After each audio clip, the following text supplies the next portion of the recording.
निरंतर चलती रहती है। यह भी साथ में है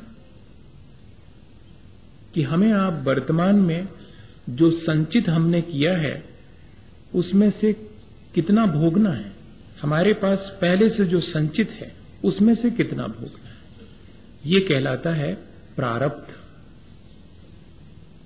हमारे अपने संचित किए हुए कर्मों में से कितने पक करके अपना फल देंगे और जिनका फल हमें भोगना पड़ेगा। वो ठीक ऐसा ही है कि हमने आम का पेड़ भी लगाया है, उधर बाजरा भी बोए हैं, उधर गेहूं भी बोया है, लेकिन सब अपने अपने टाइम से आएंगे। मेरे पास कितना समय है, मेरी अपनी लाइफ कितनी है, उस लाइफ में जो जो आते चले जाएंगे वे अपना फल देंगे, कुछ शेष रह जाएंगे, वे आगे मेरे साथ ट्रैप होकर के जाएंगे और मुझे आगे भी अपना फल देंगे। कोई भी कर्म अपना फल दिए बिना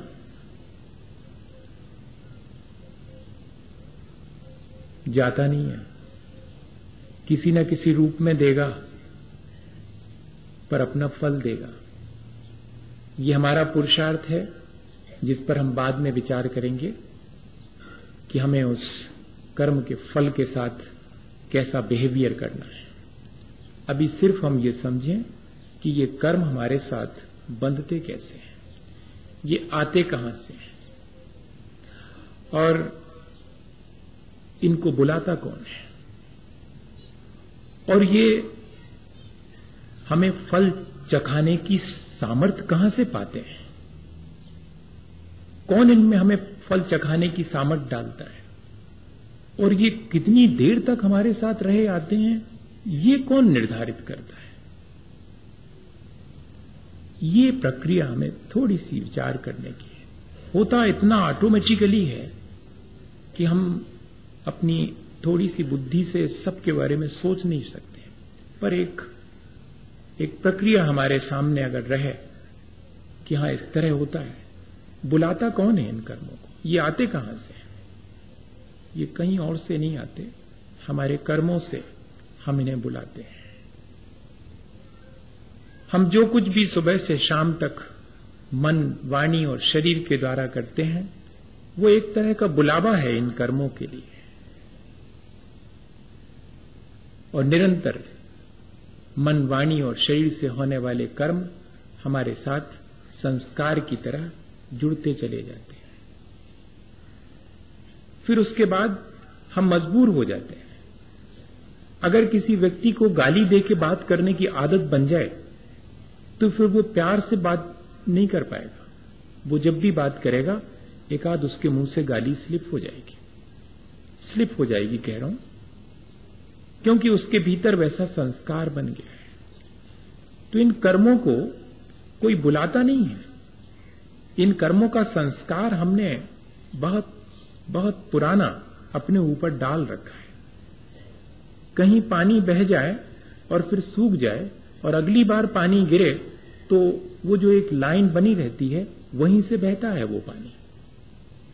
ठीक ऐसा ही हमारे साथ है। हम निरंतर अपने मन, वाणी और शरीर से कर्मों को, संस्कारों को आमंत्रण देते हैं, और फिर इतना ही नहीं, हमारे भीतर उठने वाले काम, क्रोध, मान, माया, लोभ, ये जितने भी भाव हैं, चाहे वो शुभ अशुभ हों, चाहे वो तीव्र मंद हों, चाहे वो जानबूझ के किए गए हों या कि अज्ञानता से हो गए हों, किसी भी तरह के भाव किसी माध्यम से हुए हों, लेकिन हमारे भीतर उठने वाले भाव कैसा ये कर्म अपना फल चखाएगा इस बात को निर्धारित करते हैं। मेरे भीतर का संस्कार मुझे आगे जाकर कैसा फल चखाएगा, कितनी सामर्थ्य का होके आएगा, ये मेरे अपने कर्म करते समय के भाव निर्धारित करते हैं। और इतना ही नहीं, मेरे अपने कर्मों को किस तरह स्वागत करता हूं, इससे ये निर्धारित होता है कि ये कितनी देर तक मेरे साथ रहेंगे। कुछ भावों को हम थोड़ी देर तक करते हैं, कुछ भावों को हम बहुत देर तक करते हैं। इससे ये निर्धारित हो जाता है कि जिन भावों को मैं थोड़ी देर तक करता हूं उनके संस्कार मेरे साथ ज्यादा देर तक नहीं रहेंगे। जिन भावों और जिन परिणामों को, चाहे वो शुभ और अशुभ हो, मैं ज्यादा देर तक, अपन कहते हैं ना कि बात बढ़ाओ मत, और हमारी आदत है कि बढ़ाते चले, और वही बात हमारे भीतर संस्कार की तरह ये निर्धारित करती है कि वो कर्म कितनी देर तक रहेगा और कितनी देर तक अपना फल देगा। ये हम ही निर्धारित करते हैं। एक पंडित जी गांव में गए वचन का के लिए, कोई नहीं था। मंदिर में जब पहुंचे, माली जी से कहा कि भाई जाओ तो 2-4 लोगों को बुला लाओ, कहना पंडित जी आ गए। अब माली जी क्या समझे, माली जी गए और 4-5 लोगों को बुला के ले आए। वो 4-5 लोग जैसे आई तो पहले वाले से पूछा पंडित जी ने कि आप कैसे, तो उन्होंने कहा कि ये बुला लाए माली जी हमको, हम तो रिक्शा चलाते हैं। अरे नहीं तो आपको नहीं बुलाया, आप तो जाइए। दूसरे वाले व्यक्ति को देखा तो वो जरा युवा था। पंडित जी को ध्यान आ गया कि भाई शाम को रिजर्वेशन करवा लें, जाना है गाड़ी से, और ये युवा ठीक है। उससे कहा कि सुनो, ये मेरी टिकट बनवा लो। उसको पैसे दिए। पहले वाले को तुमसे मेरा कोई संबंध नहीं है, तुरंत वापस लौटा दिया। बुला तो लिया था सबको, 5-7 लोगों, लेकिन उसमें से किसको कितनी देर रखना है ये कौन निर्धारित करता है? मेरे अपने परिणाम। उससे मेरा कोई ज्यादा सरोकार नहीं है। रिक्शे वाले से जाओ भैया, इनसे थोड़ा सरोकार है, टिकट लेने भेज दिया है। बाकी जो 3-4 बचे उनसे कहा कि सुनो, चलो थोड़ी अपन बैठ के धर्म चर्चा कर लेते हैं, अब हम आए हैं तो। सो घंटे भर उनसे धर्म चर्चा करी। उतनी देर उन 4-5 को रोका, घंटे भर। और उसमें से जब विदा लेने लगे तो एक ने कहा कि पंडित जी आपकी आवाज से तो लग रहा है कि फलानी जगह से आए आप। हाँ भैया, तो हमारी भी तो रिश्तेदारी है। अरे तो बहुत अच्छा है, बैठो आओ अपन बात करें। वो जो वचन का सुनने वाले थे वो वचन का सुन के चले गए। उसमें से एक परिचित निकल आए, सो उनके साथ और घंटे भर हो गया। और फिर बाद में परिचय इतना गहरा निकला कि पंडित जी अब आपको शाम के भोजनों के बिना नहीं जाने, हमारे यहां चलो आप। सो उनको अपने घर ले गए। बताइएगा किसने निर्धारित किया ये कि कौन कितनी देर साथ रहेगा और कौन कौन आएगा? हमने ही बुलाया है, और हम ही जितनी देर रखना चाहें रख सकते हैं। ये हमारे ऊपर निर्भर है। कर्म भी ऐसे ही हैं। हमारे मन, वाणी और शरीर से इनको हम आमंत्रण देते हैं कि आओ, और फिर हमारे अपने परिणाम जैसे होते हैं उसके अनुसार ये हमें फल चखाते हैं। हमारा जिसके साथ जैसा व्यवहार होता है उससे हमें वैसा ही तो मिलता है,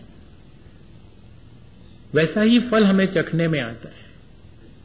इस तरह ये कर्म की प्रक्रिया निरंतर चलती रहती, क्योंकि सोते, जागते, खाते, पीते, उठते, बैठते, आते जाते हर स्थिति में मैं मन, वचन और कर्म की कोई ना कोई क्रिया करता ही रहता हूं।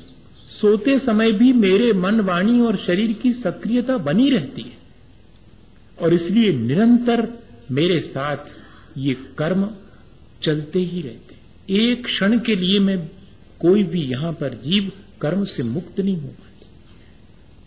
चाहे वो करने वाले कर्म हो, चाहे वो भोगने वाले कर्म हो, चाहे वो संचित होने वाले कर्म हो, एक क्षण के लिए भी यह प्रक्रिया रुकती नहीं है। जैसे कि किसी की दुकान बहुत अच्छी चलती हो और घर आकर के मां से वो कहे, मां के पूछने पर कि आज तो दुकान बहुत चली,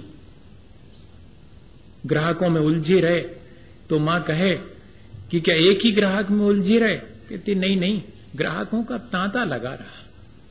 एक ही कर्म का फल भोगते रहते हैं हम, ऐसा नहीं है। एक ही कर्म करते रहते हैं, ऐसा नहीं है। बस उसका तांता लगा रहता है, एक के बाद दूसरा, दूसरे के बाद तीसरा। कहने में तो यही आता है कि हम कर्म करते रहे, चाहे वो भले हों, चाहे बुरे हों, चाहे वो अच्छे